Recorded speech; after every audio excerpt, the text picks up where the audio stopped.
let's just go over just the finishing of that cross Kimura. I get my point across, so he pushes. I'm on the underhook, get him onto the side. Notice the way the neon belly came down and dropped to the floor. Then he stood over and he made that wedge, and then he switched my grips. Mark went hand to hand. I got my knee to the mat. I bring my elbow back towards my hip, which brings his grips further up his body, and then I can lean and physically throw my leg over. And then I come back.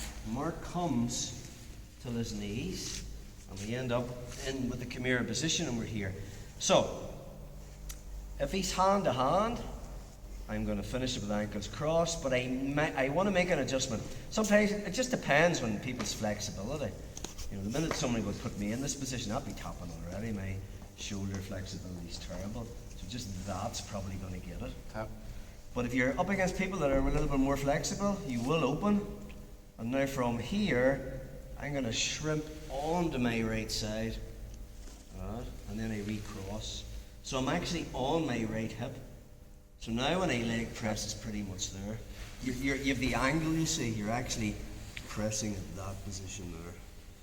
Okay, so let's look at dealing with that grip, but staying on top. So we've covered this before. It's called the Tarikoplata, named after Tarikoplata, a Norwegian black belt. So from our position here, he gives me the response.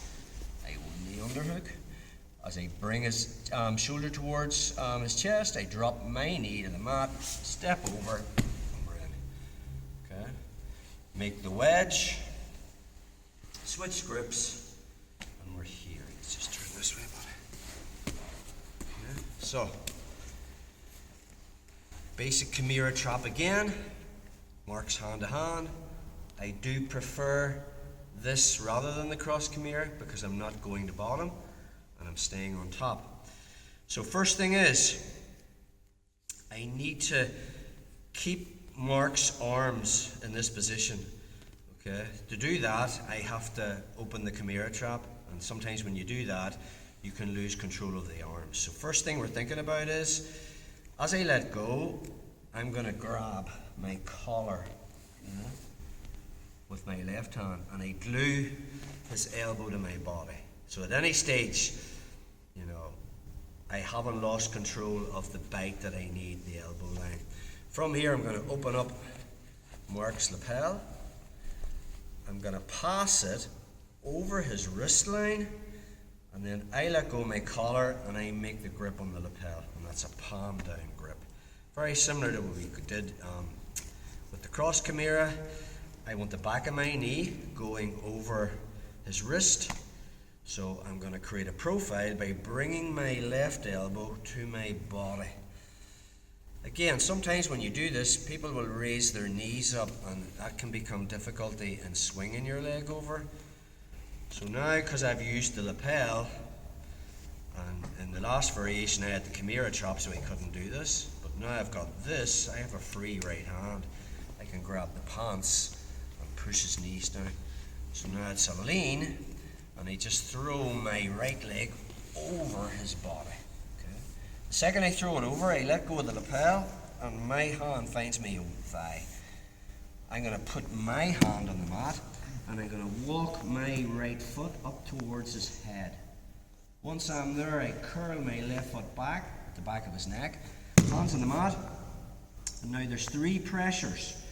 Okay. One, I drive my right foot towards his head like a stomp, and if you notice, that's actually bringing Mark's arm towards his back, and if he's hand to hand, that's putting a lot of pressure on him.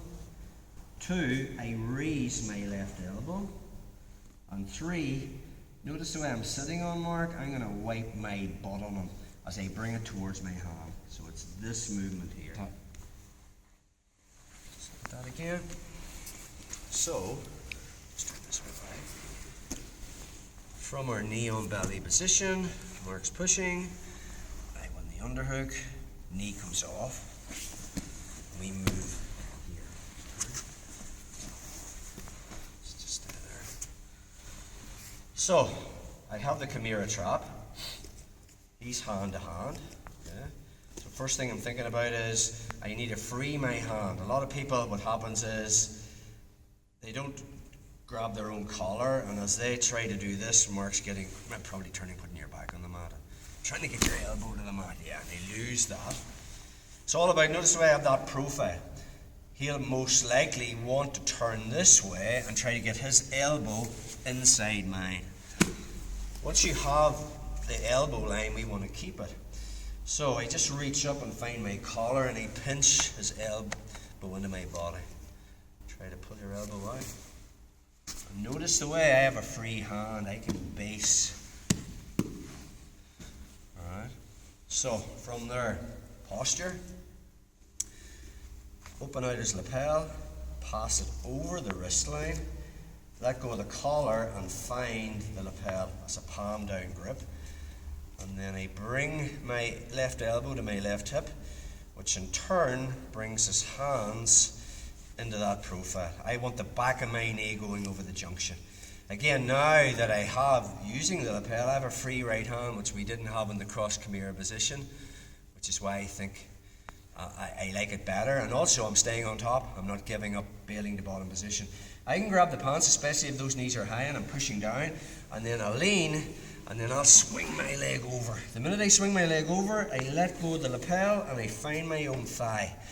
I'm sitting on Mark, but I want to put my weight forward and put my hand on the mat. There's 3 finishing pressures. I bring the back of my left knee around the back of his neck. So I start to push. I keep the outside of my right foot on the mat, little toe side. So I'm leg pressing towards his head. Sometimes just doing that can give you the top. Right. Raising my left elbow can also give you the top. And wiping my butt on him. Right. As I do that, it's bringing his arm towards his back, which is that position there. Now sometimes, if you forget to bring it this way, when you throw your leg over, it's not at the wrist, it's at the elbow. And it's a bit like, relax 1 second. Instead of doing a Kimura like this, you're doing a Kimura like that. And it's not, it's a lot harder to finish because you haven't got a lever.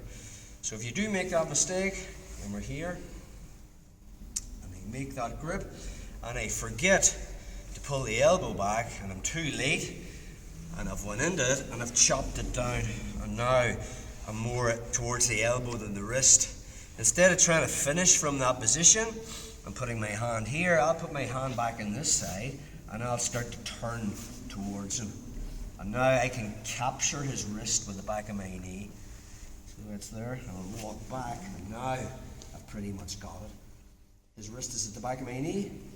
So when I start to turn this way, I have it again. So to finish, we don't want our hand on this side, we want our hand on the other side. So I post my hand on the mat, take the time, because it's all about putting tension in the limb. So I don't want a massive space here.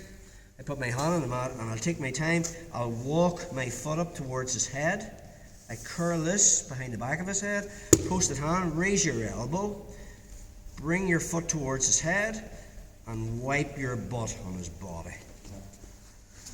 So one more time from the start. Just go this way, buddy. So, knee on belly. Pushes on the knee, I win the underhook, get him onto the side, he's spinning around, he's hand to hand. Or, relax, he grabs his collar, we'll look at this one, it's the same stuff. So from there, we are releasing this, okay? So I find that first and I glue his elbow to my body. From there I can open up the lapel, I pass it over the wrist line, let go of my collar, and that's a palm down grip. So Mark tries to free his arm from there, it's difficult. And now I have a free hand, sometimes I can push his knees down. So again, we want the profile. So I bring my left elbow towards my body. Now when I swing over, that's the bite that I want. So I want that. From there I let go of the lapel and I find my own thigh.